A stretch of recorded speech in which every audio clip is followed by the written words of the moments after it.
Hi, guys, and welcome to the Moms and Murder Podcast. Today with me is me. Mandy couldn't be here today.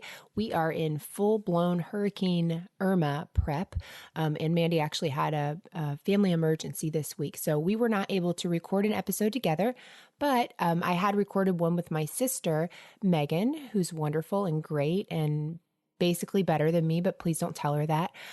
So that's who you're going to hear today, a conversation between me and my sister, Megan. And so I hope you guys will enjoy that. We are hoping to be back next Tuesday. So when you're hearing this, this will be post-hurricane, and spoiler alert, Mandy and I did survive. So we're really happy to still be here. But hopefully next Tuesday we'll have a new episode. But it really all depends on electricity and whether or not we actually are going to be the person of interest in the next story. If we lose electricity too long, I really can't be held responsible for anything that I do. So while we're gone in our absence, if we are out for a week, there are some great podcasts for you to check out. Mens Rea, Corpus Delicti, I've got an actual list here, Pretend Radio, Nothing Rhymes with Murder, Just Another Murder Podcast, The Guilty Podcast, California Dreaming, Kiwi Crimes, We're All Pretending is a new one, True Crime Fan Club, I'm Forgetting People, and I feel like this is an acceptance speech and somebody's playing the music to get me off. So promos at the end of the show, please check them out. We have one that is another true crime podcast and one that's a true crime-ish podcast. Lots of really cool stories and a great accent. So go for the accent, stay for the stories. Hope you guys enjoy the show, and we will be back with you soon. Thanks.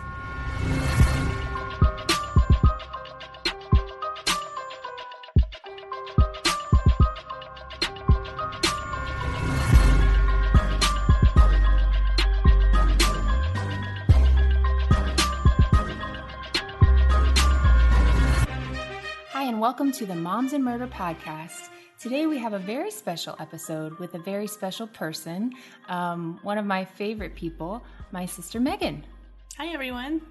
Megan is also a mom and also a fellow true crime enthusiast, mostly because of the upbringing we had with our father and mother, who tried to keep us from watching things like Cops and Unsolved Mysteries. Are there any you remember watching when we were little? Definitely America's Most Wanted. Yeah. I had nightmares. Still have nightmares over those. Do you remember, was it called Code Red? Or one of those where you would see people swimming to the bottom of the pool, and I still won't swim near a drain in a pool because I'm terrified my hair will be stuck at the bottom. Or I want to swim with like scissors next to the pool. I do swim with scissors all the time. So I feel like that's like running with scissors and a really terrible idea to do. So don't do that around your children if you don't mind. So today we had an interesting story to talk about. We are going to talk about the Nicholas Barclay story. Also it's like Nicholas Barclay / Frederic Bourdin story. And so I'm going to have Megan give you guys a little introduction to what's going on with this case. So this is one of my favorite crime stories just because it's so outrageous. So Nicholas Patrick Barclay was born on December 31st, 1980 to Beverly Dollarhide. And he was one of the youngest in his family, with an older sister named Carrie and an older brother named Jason. And the family, they lived in San Antonio, Texas, where Nicholas was unfortunately known as being a bit troubled. So 3 tattoos at a very young age, self-made tattoos. Well, we know he knows his alphabet because they're all like a tattoo of a T and a K, a letter. So, like he had it. His upbringing couldn't have been too bad. We do have an uncle like that, so salt of the earth guy. So, so when the story kind of starts, Nicholas is actually in the middle of really a court case coming up. He's gotten in trouble for stealing at a convenience store, stealing some shoes, just kind of all around making some less than stellar decisions at this age. So he has been in arguments with his mom, but the next day he's supposed to go to, I guess, juvenile court, and they were going to decide if he was going to move into a group home. And he was ticked off about this, and I guess I don't blame him. If that's the only home you know, you don't want to be taken out of it, but it could have been a better situation than he had at home. So that one's 50-50. So he got angry with his mom. She gave him $5. He went to go play basketball, and he calls home and wants somebody to pick him up. And his brother Jason, older brother Jason, who was actually just recently moved back into the house, said, "I'm not waking mom up, just walk." And that was the last time anyone heard from Nicholas. Can we instate that rule in our houses? Like, I'm not waking mom up. Yeah. How did that work? How did somebody have enough, I don't know, intelligence to say mom will kill us all if we wake her up? Nobody cares at my house. I'm going to teach my 4-year-old that. Are you going to teach your 4-year-old that my one? 4-year-old, yeah, right. He like barges into the door in the middle of the night just to wake you up. Just to wake me up, just to see what I'm doing, which, good for him. So we do have to say that Nicholas's mom, she did work the night shift, so I'm sure she was, to give her some credit, she was probably a little tired. And you know, when you don't sleep as a mom, you might be a little crabby. So we'll give her a little bit of credit for that. So his brother Jason told him, just go ahead and find your own way home.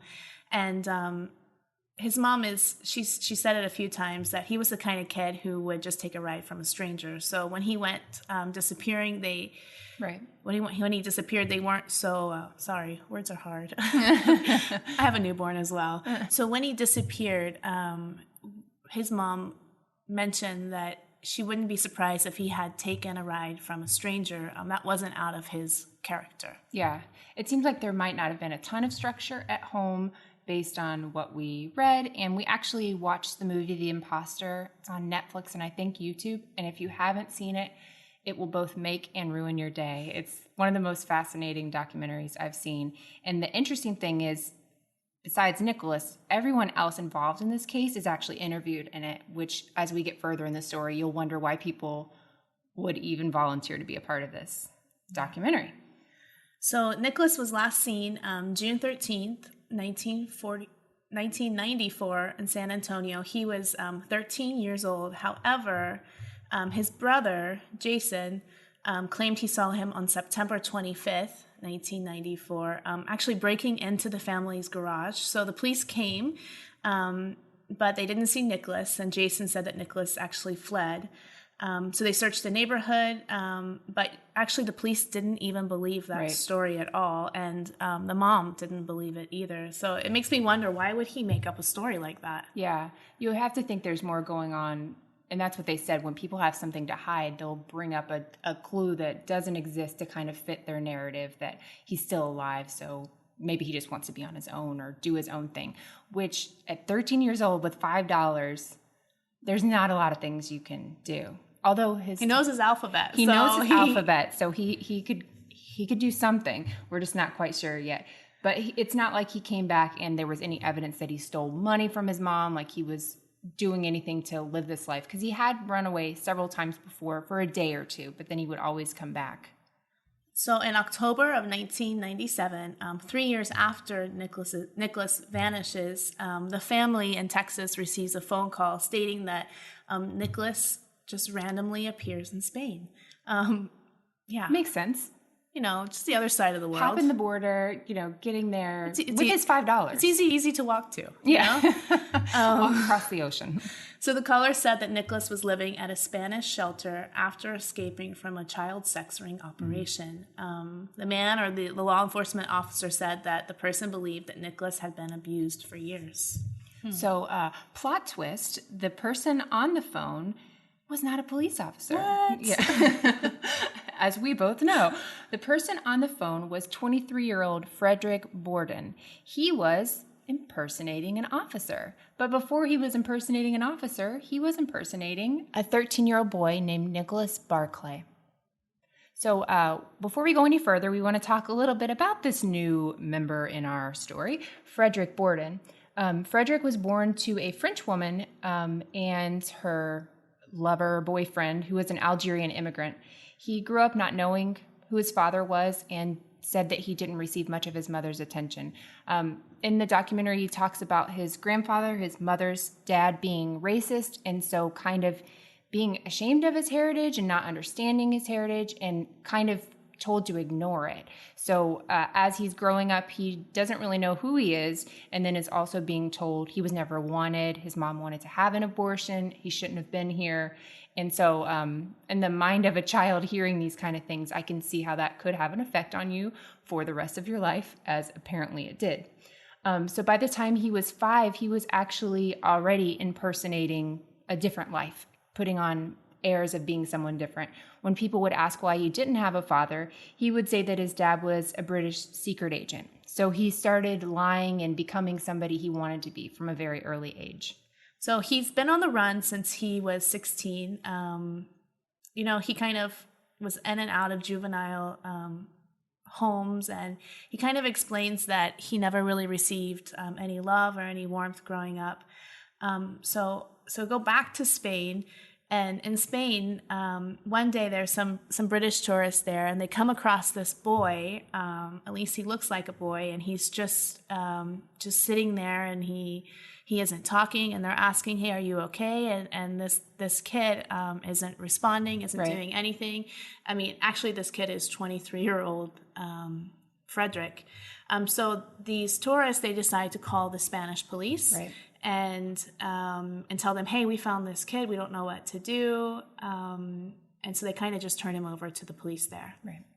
So when Frederic gets to the police station, the police are asking him over and over again who he is, and he won't say anything. He continues to act scared, and he said he would kind of put his head down, and if they made any certain sudden movements, he would act scared like he had been somebody that had been abused, which is so crazy. Yeah, it's disgusting because there are people that have been through this, but he just learned to become an imposter in other people's lives. I use that word too much. My apologies. But at one point, the officers say, you know what, if you're not going to tell us who you are, we're going to fingerprint you and take your picture. And Frederic realized that was the worst thing that could happen to him because he was actually a wanted man, not child, man. He's 23 years old at this point. Yep. And so he decided he was either going to go to prison or he was going to be something else. He told them he was an American, that he ran away, and he wanted to contact his family right there, right now, by himself. And now, the funny part about that is he's American with a very strong French accent. Incredibly strong French Not accent. only the French accent, but he's not even really good at speaking English. No. Very broken English. But apparently, we found out later, he has tried this before. The first time he tried this same scenario and acted like he was a missing kid from America, he realized he didn't know enough English or any English and decided I should learn English and try this whole thing again, which the amount of planning that went into this, I just wish it could have been used for good. Yeah. He was very, very intelligent. Was he studying with Rosetta Stone at night? Like, what was going on? I think he should have been Rosetta Stone's spokesperson. Oh, yeah. He could have made some legit money doing this. So he tells the police officers, I want to call my parents, and tell them what's happened to me, but I want to do it by myself. They'll be scared if they talk to you. So these officers, for reasons I'll never know, let him into this room where he has access to everything. So he gets this is 1997 at this point, so he's not on the internet or anything. He's pulling files and trying to find different numbers to places in the U.S. police departments. So he calls California. He calls New York and says, hey, we have a missing kid. Got anybody? And they would say, like, no, that's way too vague. And so finally they put him in touch with the, I think, Center for Missing and Exploited Children. And the lady that answers is trying to be so helpful, as one would be if you're working at that, right? And he says it's a teenager, gives very few clues, nothing about what he looked like, which could have been helpful. And remember, this is all like within one night. Yeah. He asked to be in a room by himself. I don't know what's going on in Spain, but he asked to be in a room by himself overnight because he knew in the U.S. with the time difference. Oh, yeah, that's it's about exactly an 8-hour difference that he would be able to contact someone in the U.S. Exactly. And that's why it wasn't really manned, because he was waiting on this time change. So again, with the planning and the intelligence used for nothing good. So he finally asked the lady, okay, fax over a picture. She says, I think there's somebody in San Antonio, Texas that fits that description, which could not have been a very good description. Sends over the fax. He gets it and says, this is our boy. This is Nicholas Barclay. He's got blonde hair, blue eyes. I have brown hair, brown eyes, but I think I can pull this one off. I know. Well, I think the fax came through so dark. Oh, that's Remember, right. like how faxes come in and you never send pictures. So he thought like it was enough that he would go for it. And it didn't, for whatever reason, even have the it wasn't in hair. color, And, right? yeah, so he couldn't see any of that. So he thinks, I'm going for it. So he decides that now he's Nicholas Barclay. So at this point, Frederic is living in a shelter, and he decides he's going to contact Nicholas Barclay's family. Sure. Of course. Yeah, that's the reasonable next step. Yeah, he looks so much like him. Not to decide maybe I should just be done with this whole thing. Let's just dig the knife in there a little bit more. So he calls them, and he pretends to be someone else. He pretends to be Jonathan Duran, who was one of the Spanish police officers, who I'm not even sure exists. But he tells them, "Hey, we've got Nicholas. He's in Spain. He's been abused, but we found him. Aren't you so happy he's here?" Yeah, and so they ask, of course, well, can we speak to him? Wouldn't you want to speak to your child? Yeah. And he's like, no, he's been through so much. And they're like, well, just a few words. So Frederic now switches characters again, goes back to being Nicholas, and he whispers something like, I love you. Yeah. And that's it. Which, based on the little we know about Nicholas, I wouldn't have guessed those would have been his first words to his sister. But they did show video in the beginning, and he seemed to really love his sister over anybody. He seemed to love her. So I can see that being a comforting thing for her. And another thing to mention is Frederick's in the shelter, and it's actually where he wants to be. It's not like he doesn't want to be there and he's trying to get out. He likes the atmosphere of having a group, and he likes that he gets to be a kid again, and he gets to be cared for, which is kind of disturbing. Yeah.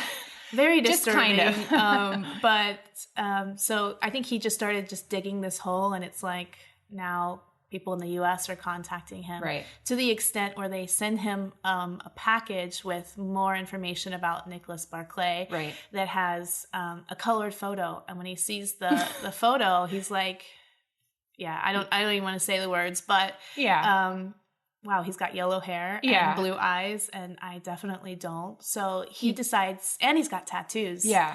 So, like in every group home, there's a tattoo artist. Sure. You gotta find that one. Yeah. I mean, you know one. I know one. Whenever I need a T on my finger. When you need a quick T, I know where to go. Yeah. So he decides he's going to dye his hair blonde because, of course, now the family's interested in coming over to Spain. They're on their way. Yeah. At this point, they're on their way. The sister's on the way. And so he decides to dye his hair blonde, and not much he can do about his eyes. Yeah, but or his 5 o'clock shadow, really. Yeah, I mean, he does have a full beard. And he gets some, group home tats. Yeah. Like we've all been there. We've all done this. So so he gets those done. And one thing I thought was kind of interesting is the sister is who came over and not the mom. And they made it sound like she wasn't prepared to do this. But as a mom, if you tell me my son's in Spain, you're going to have to keep me from like running to Spain. There's nothing that's going to stop me. So that's kind of as we go further in this case, something that kind of stood out to me as being like, maybe there was something there that she knew. I'm going to say I don't think the mom knew exactly where Spain was. She happened to mention on the other side of the country. I'm not sure what country she was talking about. Yeah. So, Hey guys, as you know, I'm someone who loves knowing a little about everything. I love the news. I love entertainment. I love it all. But sometimes I don't have enough time to get all the information, all the little details, and the minutia of everyday news because, my goodness, it's constantly going. But thanks to the Newsworthy podcast, I can get all I need in little bite-sized pieces. So if the stress of the news is getting you down, but you still want to know what's going on in things like the election, check out the Newsworthy. And in these 10-minute episodes, they're just on-the-go listening. I can listen to it quickly on a walk, on my way bringing my kids to or from school or one of their activities, when I'm in in line at the grocery store, there's never a wrong time to listen to the Newsworthy. But if you feel bogged down by the news and kind of the negativity of it, but you still want to be informed on what's going on, the Newsworthy is the place to do it. Erica at the Newsworthy is an independent journalist, and her team does really all the hard work and research for you. I love that the episodes are so well-rounded, and there will be fun stuff like tech or big stories, but the way Erica gives this, efficient and neutral overview of the news, and in just 10 minutes each weekday, it's perfect. Just search The Newsworthy in your podcast app or go to thenewsworthy.com to start listening. Again, search for the podcast The Newsworthy, 2 words, The Newsworthy, to make staying informed easier and more enjoyable every weekday. It's been a while since I've had a baby of my own, and some days I miss it so much. The baby cuddles and baby smiles, but when it comes to diaper rashes, not so much. I remember the first time my oldest had a diaper rash, I was really devastated. Here's this tiny thing totally dependent on me, and now she's fussy and obviously uncomfortable, and I'm supposed to have the answers. Well, with time and treatment, it went away, but what I really wanted was to avoid it altogether. And now, baby butts rejoice. New Huggies Skin Essentials are here, a brand new dermatologist-approved line of diapers, wipes, and pull-ups training pants, all designed with baby's sensitive skin in mind. The wipes are thick and have 0 harsh ingredients for a great, gentle clean. Pull-Up Skin Essentials has got your big kid covered too, with a training pant that's ultra soft and breathable to help protect sensitive skin throughout potty training. Whether you're a first-time parent or a seasoned pro, make it easy on yourself and your baby with Huggies. Learn more at Huggies.com. Once again, head to Huggies.com to learn more. So Nicholas's sister, Carrie, is on her way, and she's never left the country. She's never flown. And so this is a new experience for her. She has no idea what to expect. She's going to see her brother, who they probably thought had been dead most likely for 3 years, in a country she had never been to. And we enjoyed in the documentary, one of Megan's favorite part was when she was making observations. Yeah, she had 2 great observations. Right. The first was, she was just so happy that you could smoke there. Sure. Nobody like, burns your cigarettes when you get there. Yeah, you just get off the plane. Who knows? You might have been smoking in the plane. Yeah. I don't even know what's going on in Spain at this time. This was pre-September 11th, so you could have gotten away with a lot. So she was just so happy about that. And, the fact that there was Coca-Cola. I mean, I always thought Coke was only in the U.S., but apparently it's all over the world. Yeah, that Carrie. I don't know about Pepsi, but Coke is definitely there. I don't care where Pepsi is. I just want Coke. Thank you. So she arrives in Spain, and she sees her brother, and it says that, he says, this woman he had never seen before. He doesn't even know. She just gave him the biggest hug. Right. And he mentions in the documentary that he's not much of a hugger. He grew up without much love. Right. So he's also thinking she knows that I'm not her brother. Like, that's going through his head. And if she had eyes, she would know that was not his brother. But at this point, he's wearing a hat and glasses, and he's you'll see, if you see pictures of him, he's got a scarf wrapped around his face, which is very suspicious. He looked a little more like he had tuberculosis getting off of the plane than anything else. It was very shady. Gloves, everybody else. It's San Antonio. It's not freezing at the point they're coming home. So he's covered head to toe and covering up the 5 o'clock shadow. But I don't know, it just seemed like a little bit much to not question. But what I found interesting is while they were in Spain, when she was meeting him for the first time, she brought all of these photos with her. Right. And she's kind of going through these photos and saying, hey, look, this is Mom. This is, Uncle Jerry. I don't remember his name, but she's kind of going through and telling him who people are. Yeah. And as she's saying that, he's kind of like memorizing these people. So before he could actually leave Spain, because he has to meet with one of the ambassador or something. Right. To get a passport. To be able to leave, yeah. It's amazing he even fooled them, but he kind of has to go through, 5 photos and tell who each person is. Right. And he's able to do it on 4 of them. On the 5th one, he messes up, but he kind of blames it on he's been traumatized. Yeah.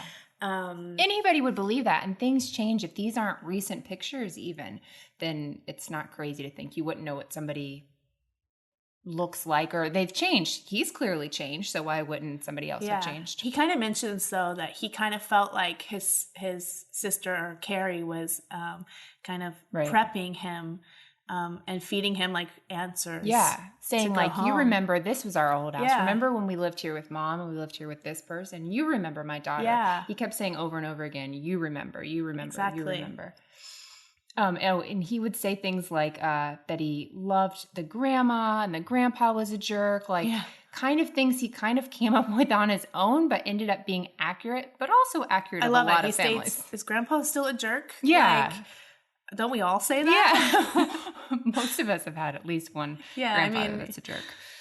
So they arrive in San Antonio. They get off the plane, and everyone's there to greet them, and they're so excited. Right. If you watch footage of this, everyone's going and hugging him. He's kind of just standing there. His face is covered up. His mom, you see that she's not showing a lot of emotion. Right. She kind of just goes up to him, but nobody's saying, this isn't Nicholas. Yeah, no one's stating the obvious at all. Yeah, they're just kind of like accepting that this 23-year-old man with brown eyes and a French accent is here, and Nicholas is home. But you've got to kind of think like, there's no way they could get this wrong. You know what I mean? Even all your questions, you think, well, the embassy got it right, and that's the true. Police got it right, and everybody else. So who am I to think because of all this trauma, he couldn't have morphed into a 23-year-old man. So when Frederic arrives, he's expecting the States to be like you would see in movies, like Home Alone 2 and the New York and Coca-Cola everywhere. Don't forget the Coca-Cola everywhere. And he arrives in San Antonio and to where they live and realized, maybe the shelter would have been a better life for me. We'll call it small town. We'll call it small town USA / couple people on heroin, some people on meth. Few of those as your family Small members. town USA. Otherwise known as Small Town USA. So one thing I found to be super eerie is, he says, I didn't know if Nicholas was right-handed or left-handed. And so he's looking at pictures of Nicholas to try and become him. And one thing that bothered me so much is he sees this picture of Nicholas and his hands are he has 3 fingers kind of saying hi, almost like he's got his hands ready to throw a baseball. So every time he would say hi to somebody, he would do that. So he would find these little details. And so if somebody looked at it, they would think, oh, he used to do that. Yeah. And what crazy person would try and come up with this? So Frederic did a really good job of integrating into San Antonio. He started making friends. He started going to school. Right. He rode the yellow school bus, which he loved. He thought he was living the dream. There are no tall buildings, but there sure is a yellow school bus. Oh, yeah. I mean, didn't we all love that school bus? No seatbelts. No seatbelts. Still don't get that to this day. Yeah. Who needs a seatbelt with that many children on a bus? I mean, not necessary at all. And he even had a girl in the neighborhood that he liked. And I don't know. They never mentioned her liking him back, but... Yeah, but there's he's a possibility. 23. So yeah, they said that they would spend, time talking on the phone. But he's fooled so many people at this point. Yeah. Even the school. Yeah. I mean, this has only been 3 years. You change in 3 years, but not to that extent. So right. I'm just wondering, what were the other kids? I mean, these had to be former classmates. What were they thinking too? Yeah. What is going on? I mean, I've bashed Spain a bit, but San Antonio, come on. Yeah. Get it together, San Antonio. So the one person that he hadn't really seen was his brother, Jason. And so Jason finally comes over for a visit, looks at Nicholas, doesn't really pay him any attention, and says, good luck to you, and leaves. So he's the only person in this entire story that seems to get like, this is not the same guy you guys are acting like. And so he really had nothing to do with it. And as they talked in the documentary and some stuff I read, during the time that Nicholas was originally missing, the mom and Jason were fighting constantly. The police were called. They were yelling about his disappearance. And of course, the tensions are going to be super high because of obviously the loss of your child. You don't know where your child is, but it seemed like there could have been something more. And as it goes along, you get even a stronger feeling about that. So the FBI contact the Barclay family, and actually they were supposed to contact the FBI when they arrived in the U.S. just so they could do an interview with them. But some time went by, they never did. So the FBI reached out to them, and so they do this interview with Nicholas, just saying like, so what happened? Like, we want to find the people who did this to you. Yeah. And they actually don't even really know the story. So the story he tells them is, of course, insane because he's straight up madman.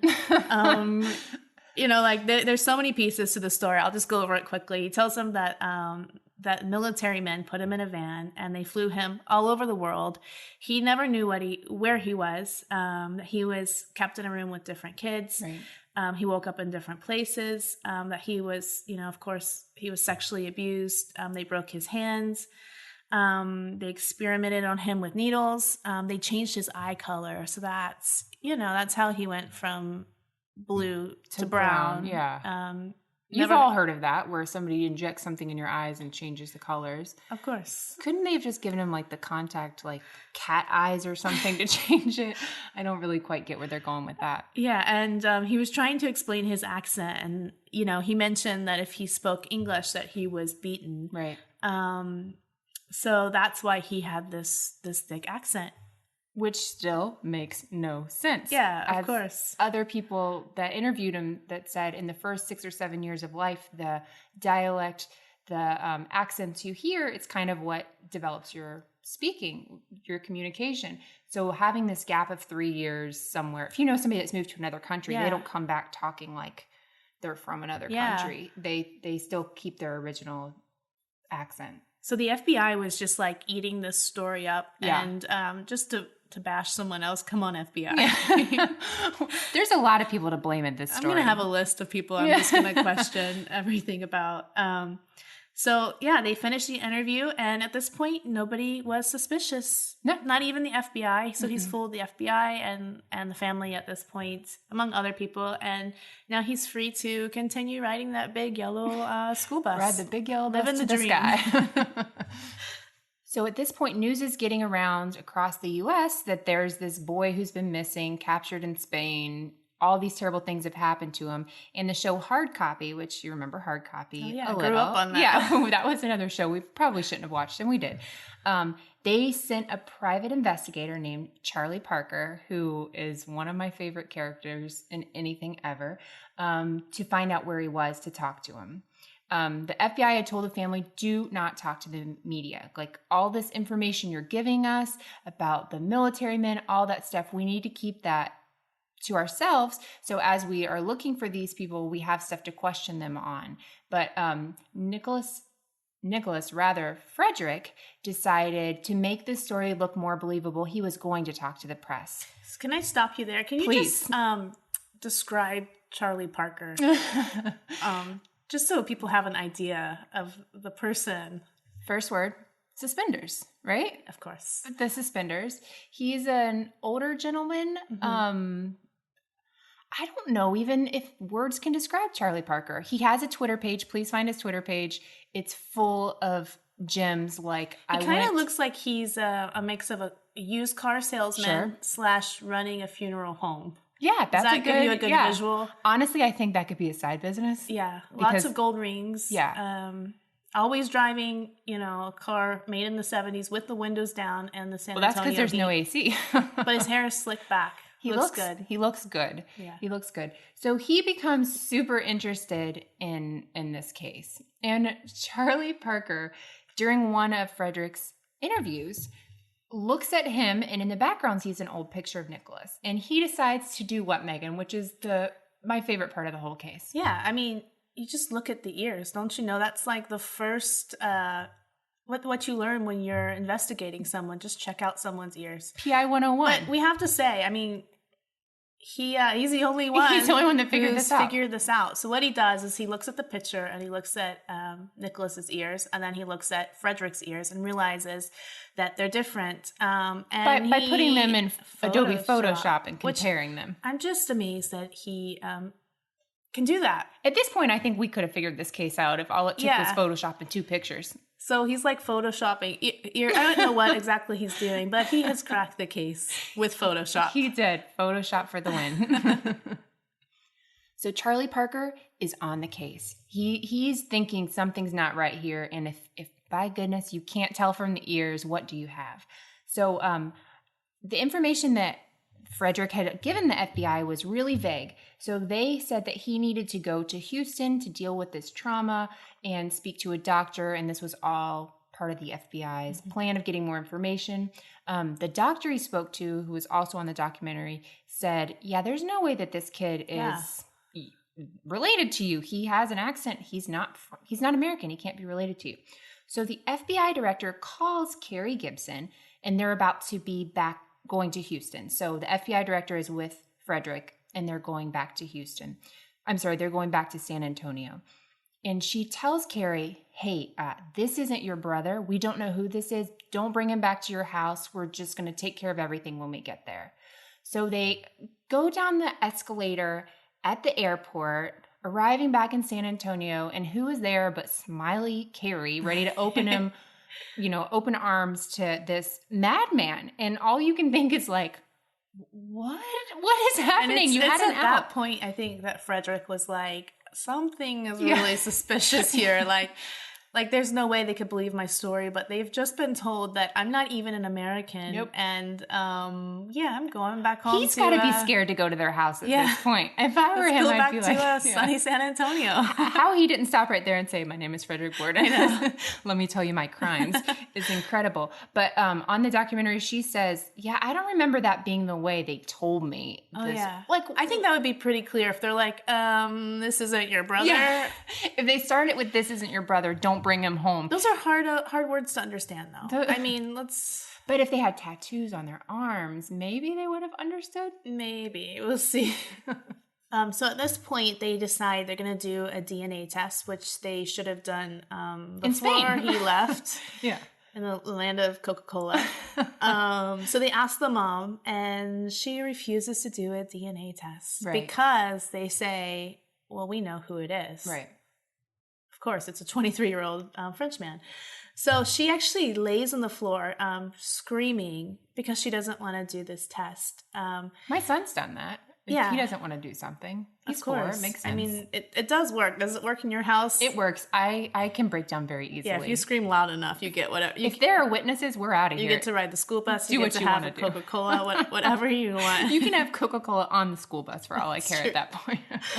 So she basically says that she doesn't want to go with the FBI. They know who he is. And at this point, the FBI director is realizing that they're not really a victimized family, but they've got something to hide.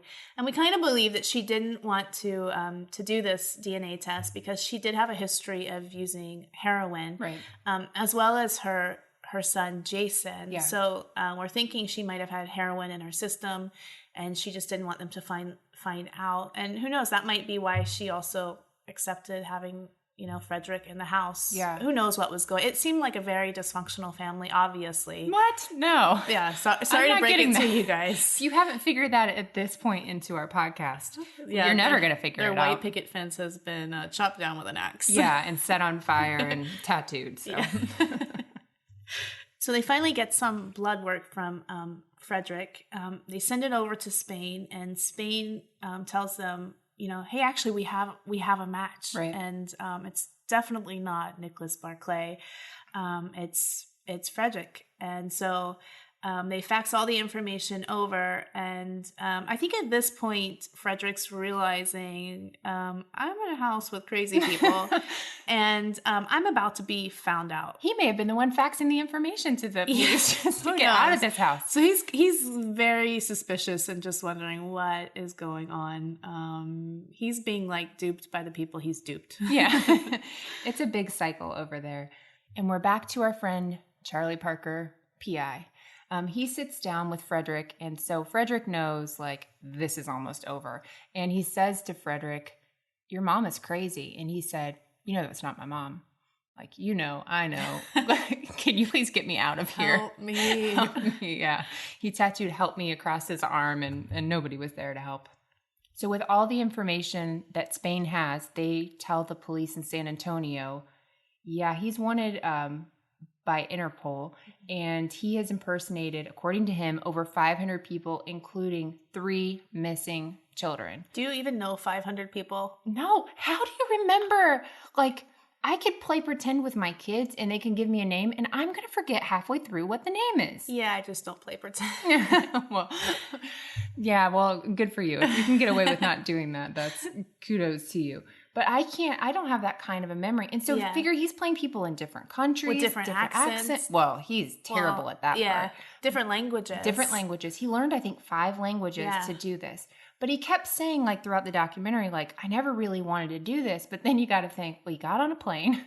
You ruined this family, who was kind of already ruined. But, like, you had steps all the way along to say, JK, I'm done with this. It was to the point where when he realized he might be murdered, that he was like, yeah, I'm out. Yeah, like, well, this was fun. Yeah, this wasn't the right family. I got another person I need to be. So good old Charlie Parker, he kind of cracks the case in the sense that he figures out that Frederic is not Nicholas. Right. So he cracks that case, but we never figure out actually what happens to Nicholas. But there is a pretty cool scene in The Imposter where you see Charlie with a man without a shirt. Right. He goes to their old house that they lived in. The man opens the door, could not be happier to see a camera crew there, ready to show him all about his house. Tells the story of how his dog used to dig up in this corner. And Charlie's theory is that the brother killed him and buried him in the backyard. So they're going to take shovels. And my heart went out to Charlie. He takes this shovel, and all I can think is, the production team has no money to hire somebody to shovel in this yard. But then they cut to like an aerial shot of the poor homeowner, shirtless, basically digging a grave. And Charlie Parker just standing there with his shovel, just, cheering the guy on. He had to have dug like 30 feet and nothing was there. So I'm not really sure what that guy's MO was, but he could have been pals with good old Freddie for all we know. Oh, yeah. So Frederic is found out, finally. I think he has to be a little bit relieved. He's accused of perjury and falsely getting a passport, and he's sentenced to 6 years in U.S. prison. After that, he gets deported to France in October of 2003, where he's there for a bit of time in prison, where he continues to make phone calls. Why does this man have a phone? It was in his cell. Like, he was making collect calls. They actually have over. It on film, right? Yeah. Him making calls. And dancing to Michael Jackson, which was difficult to watch. If you only watch one thing in this documentary, The Imposter, just watch the very end. You will laugh and cry at the same time. Also, the guy could have had some kind of role in dancing. Could have been a J-Lo backup dancer. Could have done something. That's what I'm thinking. Could have had a different life. He chose the wrong career here. So he's in 2005. He gets out. He gets a cat. You know, everybody needs a cat, right? And he decides with this cat. He was interviewed in 2005, and they said, "Are you going to still impersonate people?" And he said, "No. I have this cat. The cat needs me. I could never leave this cat." Why did no one get this man a pet before this? Think of all the lives that could have been changed had this man just had like a dog lick his hand every day. Oh, yeah. Like, none of this had to have happened. He could have had a flipping fish for all I care, but something. He needed something in his life. But he does actually get married and has 5 kids. And it's not the 5 kids that changed his life. It's the cat. No, it's the flipping cat. The cat changed everything. So he has these kids, but he says, I have love in my life now, so I don't need to look for something else. So your heart kind of breaks for him, but at the same time, he's manipulating people all along. So is he just manipulating people to say, feel bad for me because of what I've went through? You don't really know. But the sad part of the story is we still don't know what happened to Nicholas Barclay. And I just have to say, Frederic, if you're listening, we did Turn it off. We did find your Facebook page, but please do not impersonate us. No, please don't impersonate us. We thought of asking him a question, but he seems to respond. I don't want to be involved in that. He responds within an hour. Within an hour. So we're not doing that. He should have his own life. We'll have our own life. We'll just talk about him. But if any of you decide to, just let us know how it goes. Yeah, and also make sure you, hide your social security cards. Make sure you tell friends. Hide your kids, hide your wife. Hide your kids, hide your wife. Do all the things that we normally do when contacting people who could impersonate us. So he actually had a job for a while as a phone telemarketer. Oh, really? Genius. Like, that's what you should have done the whole time, man. You could have made some really good money. Right. So now our favorite part of our episodes is when we're going to talk about theories. Megan, what do you think happened to poor Nicholas? I think that definitely his brother, something happened with his brother, Jason. Yeah. And I think his mom knew. Yeah. I don't know if he murdered her or murdered him or what happened exactly. And we know that they were, the mother and then Jason were both on drugs at that time. Right. It was a rough household. The police were always being called. So it could have been an accident. Who knows what happened? But I think they definitely know what happened to him. Yeah. I feel less likely that Carrie knew anything. Not 100% sure, but I feel like something may have happened with Jason, maybe accidentally, because it just seemed like a volatile house, and something happened, and the mom didn't know what to do, and she helped cover it up. And but Jason actually died while Frederic was going to prison. I think he died of an overdose. So they actually never got a chance to talk to him about it. He died before they were able to interview him. Yeah, I think he was in a rehab center whenever he came back or something. So he was just freshly off drugs, got back on, and the mom doesn't know. She said there's a possibility he killed himself, like with drugs. So there's just no happy ending in this story. Yeah, it was like right before he was going to be brought in, he mysteriously died. They say it was drug overdose. So actually that's something else to look into if you want to go down the rabbit hole of this. Charlie Parker needs to get back on this story. I know. But he seems very committed to figuring out what happened. But with the brother Jason dead and no real clues, you have to wonder if it's ever going to come up. But I really enjoyed the story, and it was fascinating to me. And I feel the same way as you about the brother Jason probably being the most likely suspect. I did like the sister. She says, if we knew what happened, why would we allow, Frederic to come into our home and create all of this media attention when nobody was bringing this up at all. Like the family wasn't even on the radar at all. So if, she's like, from my experience, if I knew that we were suspects, why in the world would we do that? And so that makes me think she might not have known what was going on. I don't know why she acted the way she did. Yeah. But after the FBI call, that's where I lose it with her and think like, well, maybe you did know something, because then you're... Well, she also seemed a lot older than her brother. So maybe, she didn't grow up in the house with him. True. Who knows? Yeah. I mean, but still, I feel like you would recognize your own brother. Yeah, there's a lot of things. But if you're ever in doubt who somebody is, just check their ears. Compare it to a photo. Photoshop. Contact Charlie Parker, use PI. Paint. Yeah. Use paint before it goes out. Yeah, right. It's almost done. So thank you so much for joining me today, Megan. I hope you had fun. Yeah. I loved having you. And I hope you guys have a great week. Make sure you contact us with your I'm Invincible Win stories. We had a good one this week from Megan L. And hers was... I'm invincible when I pretend to talk on my cell phone in the parking lot on the way to my car at night. That the would-be murder rapist is going to change their mind about me because I'm on the phone. Duh. I've been there. Yeah, you course. Grab your phone. You're not popular enough to have anybody to actually talk to you at that time of night, but you act like it just, I guess. It's like if I don't make eye contact, they don't see me. Right. Well, I think the opposite of approach. I always want to say hi to somebody to be like, hey, I see you, you see me. Now you can't kill me.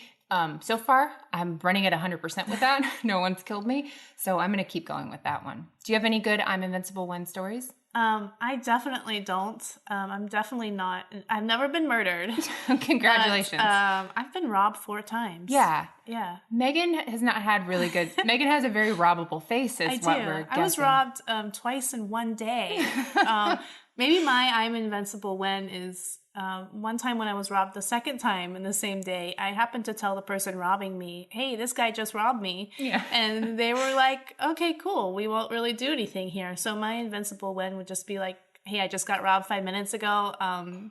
There you go. Yeah, that's the only thing that seemed to work for me. I would like to clarify that you did work at a bank for a while and then you were maybe somewhere else during this other time. Lived in another country, rhymes with Guatemala. No. We love the country of Guatemala. Yeah, it was just a bad day. Yeah. But so I'm very glad you're here and you haven't been murdered and that you've only been robbed 4 times. It seems to be pretty good with your track record and that robbable face you've got. Exactly. Thank you guys for joining us, and we will see you next week.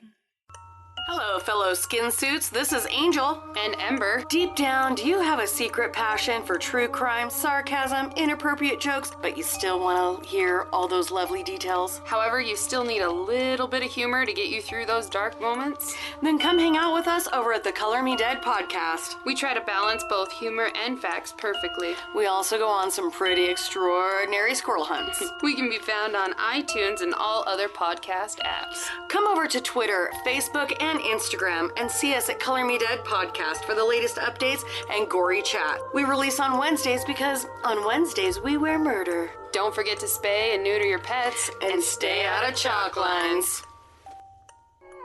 Well, hello, my friends. I am CK and I'm the host of a new and amusing podcast called Mirths and Monsters. Ever wondered about the cry of the haggis? Okay, they know. Or wondered if a man and his canine companion, say hello Finn, could travel back in time to watch a celebrity death match between St. George and the Dragon? Wonder no more. All these are answered and more on Mirths and Monsters, available on iTunes, Podbean and SoundCloud. Catch me on Twitter at Mirths and Monsters or mirthsandmonsterspod@gmail.com. Till next time, slanja. Your health. Thanks so much for listening to the Moms and Murder podcast.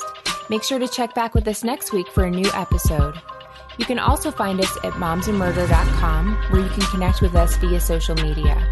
Please make sure you subscribe and give us 5 stars, because giving us 4 stars would be a crime. Thanks so much.